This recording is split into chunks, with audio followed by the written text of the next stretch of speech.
Tribunal Penal Internacional anunciou no último dia 9 que começou a analisar uma denúncia apresentada contra o presidente Bolsonaro e sua condução da crise do coronavírus no Brasil. O Tribunal de Haia julga crimes contra a humanidade e genocídios. A Associação Brasileira de Juristas pela Democracia, BJD, o Movimento Engenheiros pela Democracia e o PDT apresentaram denúncias à corte contra Bolsonaro.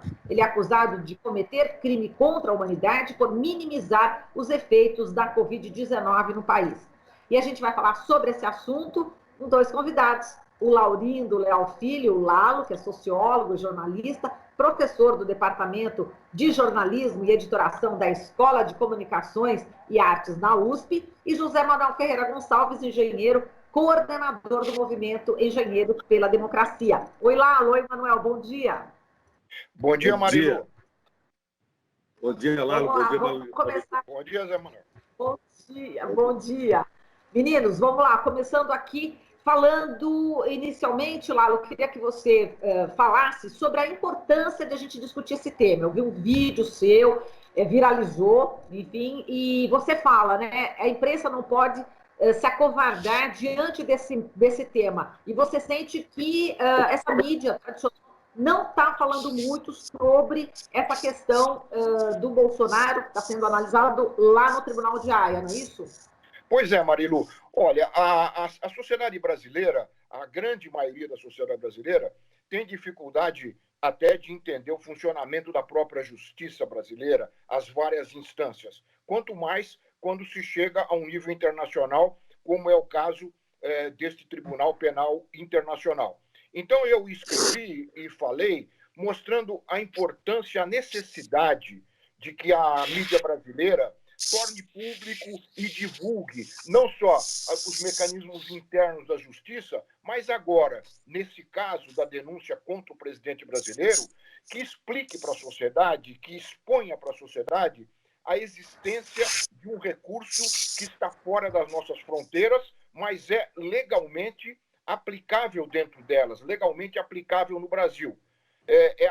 Eu dei ênfase nessa necessidade da divulgação do Tribunal Penal Internacional no Brasil e também dessas três ações que foram movidas contra o presidente brasileiro pelo fato de eles ter encaminhado a questão da pandemia de uma forma que provocou milhares de mortes no Brasil. Quer dizer, milhares de mortes que poderiam ter sido evitadas e que poderiam ainda no futuro serem evitadas, não o serão por causa desta forma como o governo federal, liderado por esse presidente, com declarações públicas desse presidente, todas elas contrárias às determinações internacionais, à Organização Mundial da Saúde e até dos seus próprios ministros da Saúde, que ele demitiu 2. Então, ele comete, segundo essas entidades, crimes contra a humanidade, que são de alçada do Tribunal Penal Internacional.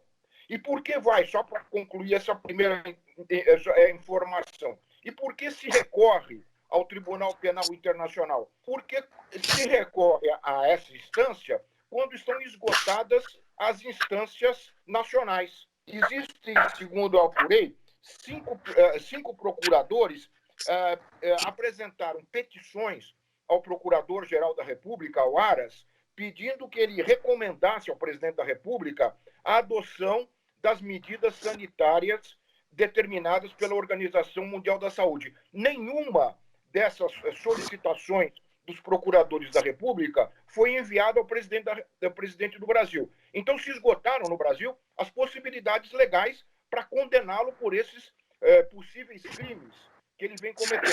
Daí a necessidade de apelar para o Tribunal Internacional de Haia, o Tribunal Penal Internacional. Marilu. Perfeito, Lalo. Agora vou falar com o Manuel. Manuel, queria que você falasse como é que foi esse processo, né, dentro do Movimento Engenheiros pela Democracia, para encaminhar exatamente essa denúncia à Corte de Haia. Mais uma vez, bom dia a todos. Nós fizemos o encaminhamento à Corte de Haia e também ao Parlamento Europeu e também à OEA, a Comissão Interamericana de Direitos Humanos, que a ex-presidente do Chile preside. Por quê? Porque, como disse o Lalo, internamente há um mecanismo de amortecimento de denúncias gravíssimas. Nós estamos assistindo pessoas desfilando fantasiadas, com gestos e símbolos que lembram o Ku Klux Klan. Nós estamos vendo um espetáculo ridículo, cômico, mas absolutamente sem sentido, de alguns extremistas atirando fogos de artifício para cima do Supremo Tribunal Federal. Nós temos um chefe do Poder Executivo, chefe de Estado brasileiro, portanto, do nosso sistema, que orienta a população para invadir hospitais. Pede que as pessoas entrem nos hospitais e fotografem os leitos de UTI. Onde nós estamos? Quem ordena um ato desses está provocando, está descendo a escadaria do crime contra a humanidade. E nós podemos ter uma destruição total ou parcial de vidas humanas e de grupos. Agora, a sociedade e alguns setores da imprensa silenciosamente acompanham isso como se estivessem passando por um transe coletivo, uma espécie de bobeira coletiva. Dá a impressão, às vezes, que eu fico acompanhando, e dá a sensação de uma espécie de anestesiamento. Se anestesiou a sociedade brasileira. O que nós temos é um presidente da República que defende uma porção de táticas do totalitarismo. Ele adota isso, nós temos aí simplificação de mensagens. Isso é grave. Lá não é especialista em comunicação. Palavras de ordem ou slogans. Abaixo o Congresso, abaixo o Supremo Tribunal Federal. Intervenção já. Bolsonaro no poder com força militar. E o sujeito que é o presidente da República não tem em momento algum a atitude firme de dizer não, isso não pode. O máximo que ele faz é ter uma conversa ali naquele chiqueirinho, aliás, uma coisa ridícula, patética, que se estabeleceu na República. O sujeito vai dar uma entrevista, ao invés de dar uma entrevista coletiva, ele passa num chiqueirinho e deixa os jornalistas próximos dos incentivadores, dos apoiadores, que fazem todo tipo de pressão contra os jornalistas. Então nós temos uma outra coisa grave, meus amigos, que eu achei seríssimo, e também está passando batido, de certa forma, é quando ele fala de uma polícia secreta. Ele fala, olha, o serviço de informação não serve. Uma reunião lá com os ministros, com o general presente, o general-chefe do Serviço de Informação da Presidente da República, mas eu tenho meu serviço particular. Olha lá o cabo, o sargento, sei lá, que o diabo da onde. Isso é polícia secreta. Isso é totalitarismo. Quer ver outra coisa? Desfiguração grosseira dos fatos. Então, o fato existe, eles descaracterizam os fatos. Então, nós somos para lá, para fora, porque aqui dentro nós temos um senhor Aras, que é o Procurador-Geral da República, e volta aos meus piores pesadelos como engavetador-geral da República. E eu disse isso a ele, numa audiência no Supremo Tribunal Federal, quando a gente discutia ferrovias. Eu sou da área da engenharia e especificamente mais da área de ferrovias. A gente discutia se havia um debate que o governo do Estado brasileiro estava concentrando nas mãos de um ou dois grupos econômicos o controle das ferrovias do Brasil. E eu disse, olhando para ele, olha, está se rasgando a Constituição do Brasil. Está se fazendo um monopólio legal. Legal, dentro da lei. Mas veja que cinismo é esse. Então, nós estamos vendo um governo, um Estado, que busca acabar com diferenças. Quando a gente conversa aqui dentro, a gente vê que eles querem eliminar diferenças, acabar a democracia, que é a convivência exatamente nessas divergências, e aí isso que é bonito na democracia. Então, nós estamos lá fora, acreditamos, eu pessoalmente conversei com alguns parlamentares europeus, porque o Parlamento Europeu também está analisando de longe tudo isso. São aspectos diferentes do ponto de vista legal, mas todos têm uma combinação de alertar o mundo, de gritar lá fora para que o grito chegue aqui dentro. Porque o grito, esse silêncio ensurdecedor, já diria o poeta, é de matar todos nós. Né? E o pessoal continua, a esmagadora maioria da sociedade brasileira continua assistindo essa gente criar uma verdade oficial, diferente da verdade real dos fatos. Isso é totalitarismo. Nós já estamos no sistema, o Ministério da Saúde lotado de oficiais do Exército, sem que tenham sequer conhecimento mínimo de qualquer ação na área de saúde, que é coisa gravíssima e séria, no meio de uma pandemia. Então, veja, tem que gritar lá fora. Eu fiz um resumo, né, do porquê que a sociedade no segmento da engenharia está absolutamente tranquila com isso, não aceita essa conivência pacífica que está nos levando a flertar com o abismo. Nós estamos em direção ao abismo. E é preciso acordar. A sociedade pode ter instrumentos para isso e nós vamos fazer o que for possível dentro da legalidade. Manuel, eu vou pedir só para você mudar de lugar, que parece ter uma obra aí próxima à sua casa, e enquanto eu já pergunto para o lado, você vai se locomovendo para um outro local, tá bom? Pode ser? Combinado, vou me recolocando aqui. Ok. Tá, legal. Ô, Lalo, eu queria que você falasse, Lalo, na época, né, da Segunda Guerra Mundial, depois da Segunda Guerra Mundial, houve o Tribunal de Nuremberg, houve o julgamento, e o Brasil acompanhou, inclusive, não é isso? Eu queria que você relembrasse esse importante momento também da história, onde nesse tribunal foram julgados aí os crimes durante a Segunda Guerra.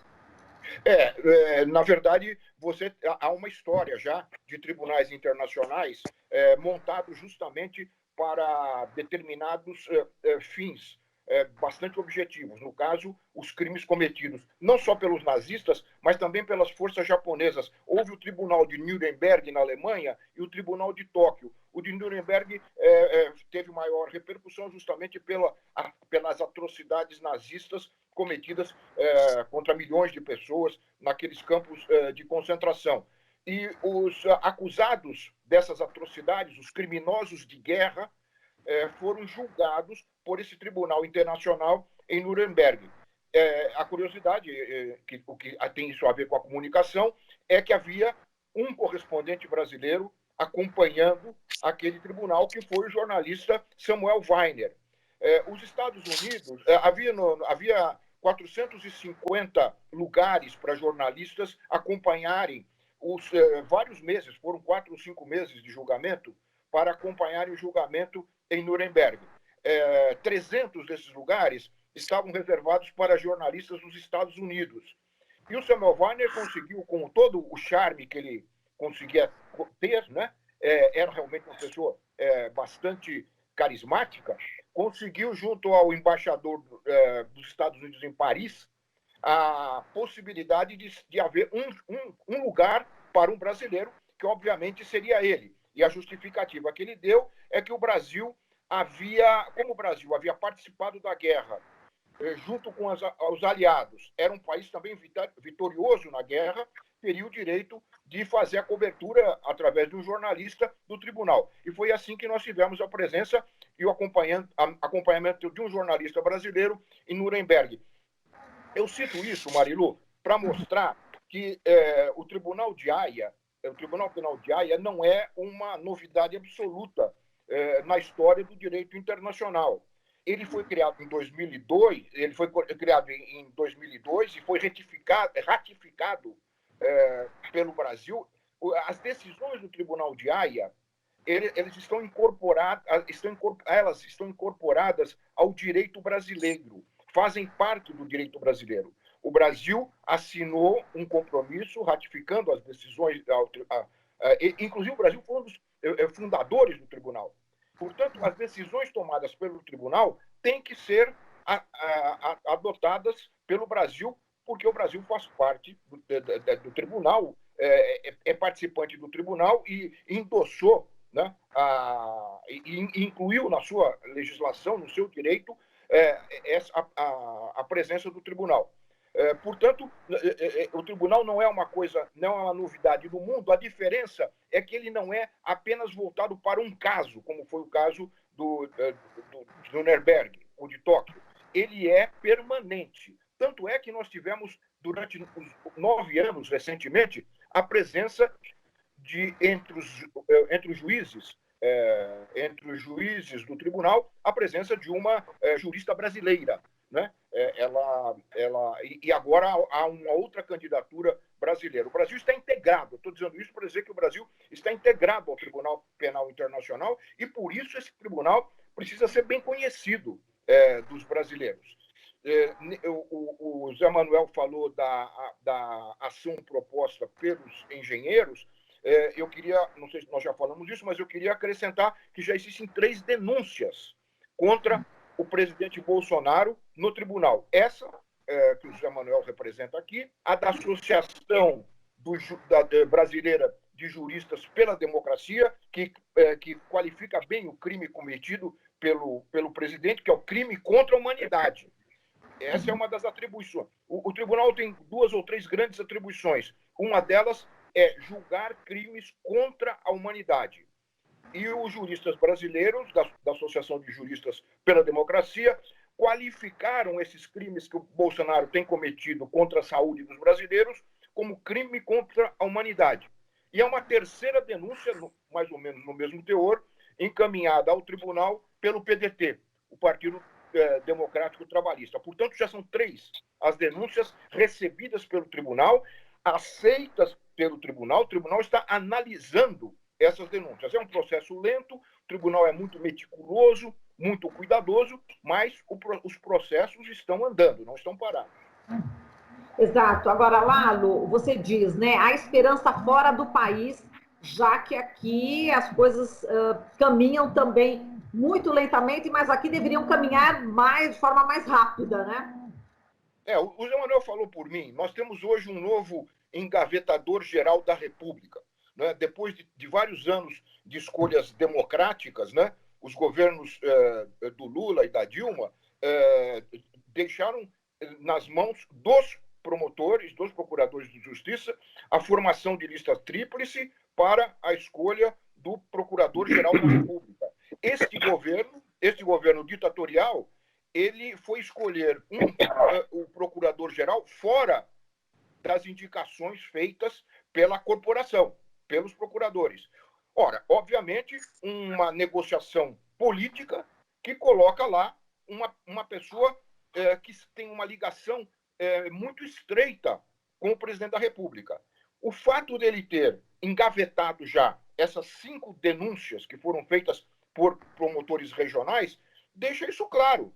Ele não tem nenhum interesse de levar adiante ações contra o presidente, que é atribuição do Procurador-Geral da República. É o Procurador-Geral da República que tem esse poder, só que ele não está exercendo porque ele é uma figura politicamente subordinada, infelizmente, subordinada ao presidente da República. Daí a necessidade de se correr para fora do país, como disse o Zé Manuel, não apenas em relação ao Tribunal Penal Internacional de Haia, mas em relação também a outros órgãos internacionais, globais ou regionais, como é o caso da Organização dos Estados Americanos, a OEA.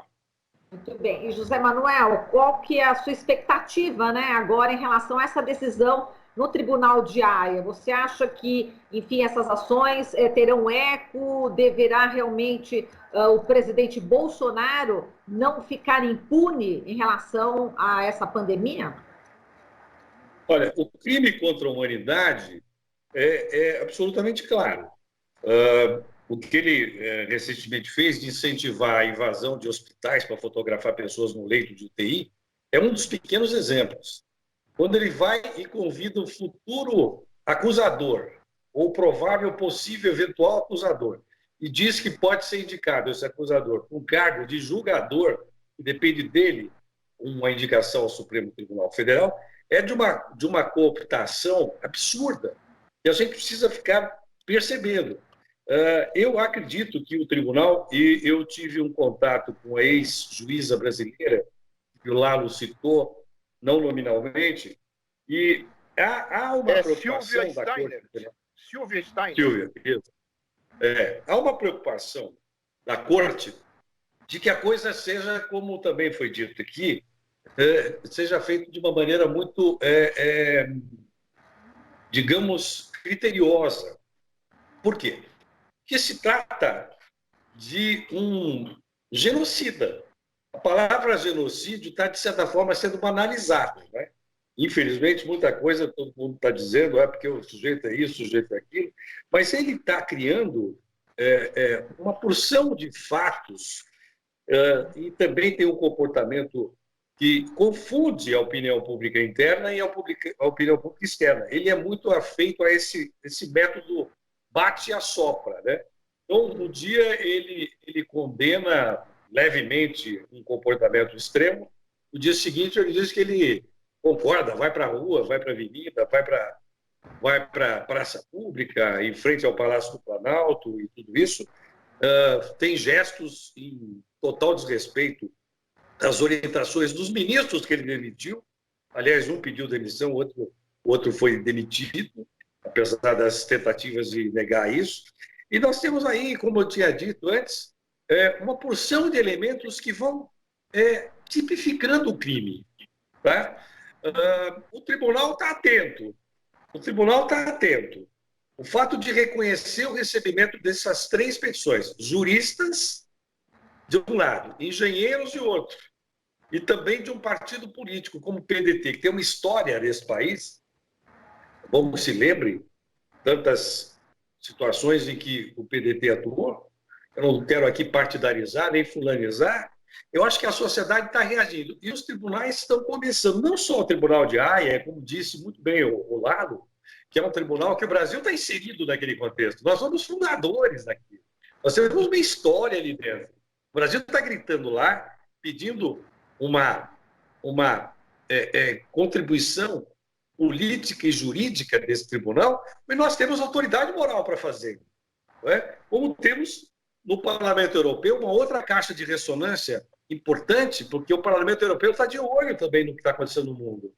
E temos parlamentares que estão bem cuidadosos em relação a isso. Temos a OEA também, como foi citada pelo Lalo, nós temos aí. Agora, você perguntou objetivamente, Marilu, assim, qual é a nossa expectativa? É para ontem, é imediatamente. Nós temos no Brasil um processo totalitário em andamento, com todos os sinais nítidos do que é um sistema totalitário. Eles fazem simplificações de palavras de ordem, eles usam essas palavras de ordem. Aquele grupo fantasiado de Ku Klux Klan outro dia, aquilo é tão ridículo. Essa menina que foi presa, que não é líder coisa nenhuma, foi presa porque resolveu soltar fogos de artifício para cima do Supremo Tribunal Federal. Tudo isso é de uma pobreza intelectual, uma pobreza moral, uma pobreza histórica, inclusive, que a gente não tem a menor noção. Agora, o que não pode é a sociedade passar a mão na cabeça dessa gente. Isso não é direito à manifestação. Isso não é direito que a democracia estabelece para as minorias poderem se manifestar. Isto não é alguma coisa que está respeitando exatamente o direito de todos nós divergirmos. Né? Então, tem que dar um grito, tem que ser ouvido. A gente não pode continuar aceitando a desfiguração completa de fatos, que são fatos concretos. Dizer que não tem pandemia, outra hora inventar que o vírus é chinês, que é um vírus comunista. É uma lista de bobagens que foram citadas nessas petições e que as cortes estão vendo. Né? Eu falei naquela outra intervenção minha, se cabe mais uma palavrinha aqui, quando ele fala de uma polícia secreta, aquilo eu achei de uma aberração, e a sociedade meio que assimilou aquilo, naturalizou essa conversa maluca. Olha, não funcionam os órgãos de informação oficiais, então eu tenho meu mecanismo não oficial de informação. Isso é a semente de uma polícia secreta. Isso aí, nós temos que dizer, olha, isso não pode, isso não dá. Criação de verdades oficiais, apartadas da realidade real, dos fatos. É uma loucura. Mas é isso. Eu tenho a convicção, sabe, a gente não pode afirmar como 99,9% de chance, mas eu tenho a convicção de que as autoridades do mundo as que têm a capacidade de refletir sobre os fatos e não ficar só dentro de contextos políticos e ideológicos, mas vendo as agressões e o risco disso, estão se inclinando para considerar o nosso presidente realmente um genocida, e está levando milhares de pessoas à morte. Milhares de pessoas estão se contaminando. Outras estão morrendo e também nós temos o falso positivo e o falso negativo. Há também muita gente morrendo de Covid, está sendo considerada outra doença. Então, nós temos que estar atentos. O homem rasgou as ciências, mandou o ministro embora, faz um flerte com a loucura coletiva de alguns segmentos. E o mundo está atento. Então, a minha esperança é que imediatamente, nas próximas horas, saia uma decisão das cortes internacionais.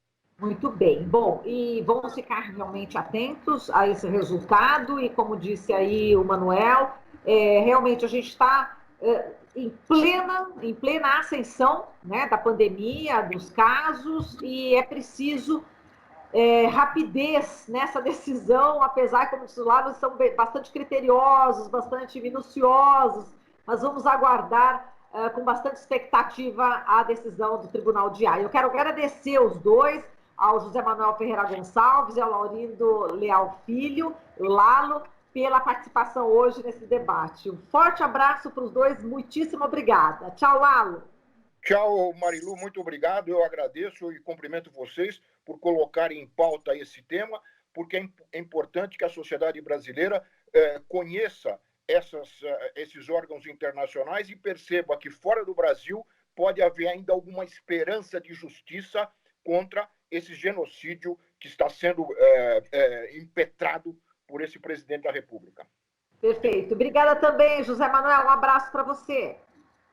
Muito obrigado, Marilu. Muito obrigado, Lalo, nosso querido amigo. Eu quero dizer a vocês o seguinte: nós temos a convicção de que a sociedade tem segmentos vivos que estão se manifestando e que precisam ser também motivadores, encorajadores, para que outros segmentos que ainda estão apartados do campo de luta, que venham para a luta, que coloquem a chuteira, venham para o campo de luta, porque é preciso dizer ao mundo e dizer ao Brasil que nós não vamos admitir a ruptura da democracia brasileira. Chega de ameaça às instituições, chega de covardia de alguns segmentos da sociedade civil, que precisa estar presente nessa hora para a construção dessa resistência em defesa da democracia. Obrigado a vocês todos. Um grande abraço para vocês e vamos resistir. Aqui você ouve as notícias que os outros não dão. Jornal Brasil Atual.